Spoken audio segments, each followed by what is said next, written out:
Hi, I'm Delaney, and I'm going to go over shooting space in this video. So shooting space is one of the defensive fouls that we have in lacrosse. It's basically a foul, so the protection of defenders on the field. Even though it is a defensive foul, it is to protect everyone on the field, specifically when people are shooting. So the ball can be very dangerous, especially when it's shot. Everyone shoots at a very, very high speed. So when the ball hits you at a high speed when someone shoots, it's really dangerous. So basically, shooting space is when an attacker, when they enter the critical scoring area, which will be the 12, if they look like they're going to shoot and there's a defender that's in between them and the goal when they're looking to shoot, and the defender is not, one, defending them within a stick's length away, or two, defending another player who's in the critical scoring area within a stick's length away, then it would be called shooting space. And I'm going to go over exactly how to what the shooting space zone looks like. So every time that you enter the critical scoring area, you will have this area between you and the goal that another defender can get called shooting space for. If you're a defender, just be really, really careful of this call, because a lot of times in lacrosse, defenders don't realize that they're far away from their attacker who's trying to come in, and they get unnecessary calls of shooting space. And depending on where the shooting space was called, it will most likely be a free position shot on the 8-meter. You definitely don't want to get this foul if you don't have to. It's definitely something that you can avoid, so I just wanted to go over exactly what the rule is and how to avoid it. So basically, when you see an attacker, like this one, the zone of shooting space when you enter the 12 is going to be kind of like a triangle.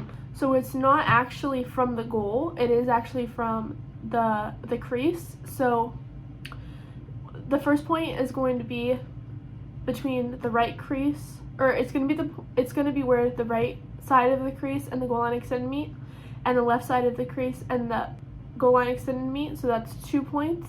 And then you yourself, the attacker, is also 1 point. So when you're in that triangle, that is your shooting zone. So when the defender gets further than a stick's length away and they're in that shooting zone, they will get called shooting space, because it is very dangerous to be in that zone when you're shooting, or when the attacker is trying to shoot.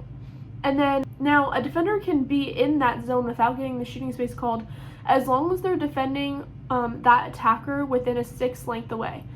Now, there is a way that you can't get shooting space called if you're more than a stick's length away from that person or from that attacker, but this is when there is another attacker that is moving through the zone or that's in that zone, and if the defender is defending that person within a stick's length away, then it won't be called shooting space, because it can't be a foul for that person to defend a threat to the goal, basically. That wouldn't really be fair in lacrosse. The most common times that it happens, at least for my experience, is when you're too close to the 8 when you're defending your attacker and then they come in, or when you see that someone is coming in, you're sliding basically from your player. So let's say on the field that there are 2 attackers and one of them has the ball and one of them is all the way down on the other side.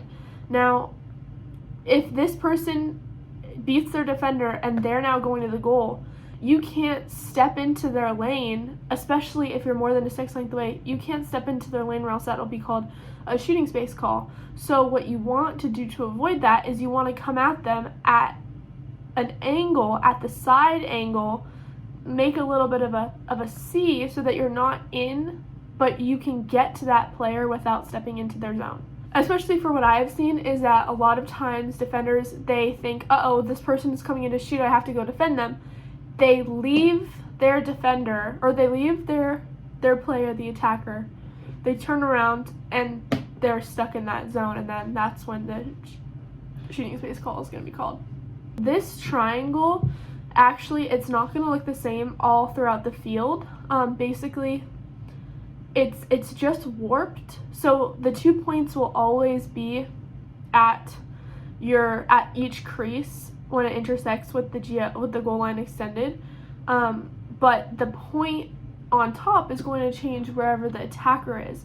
And just so you know, you can be in that zone without getting it called also if the person doesn't look like they're going to shoot.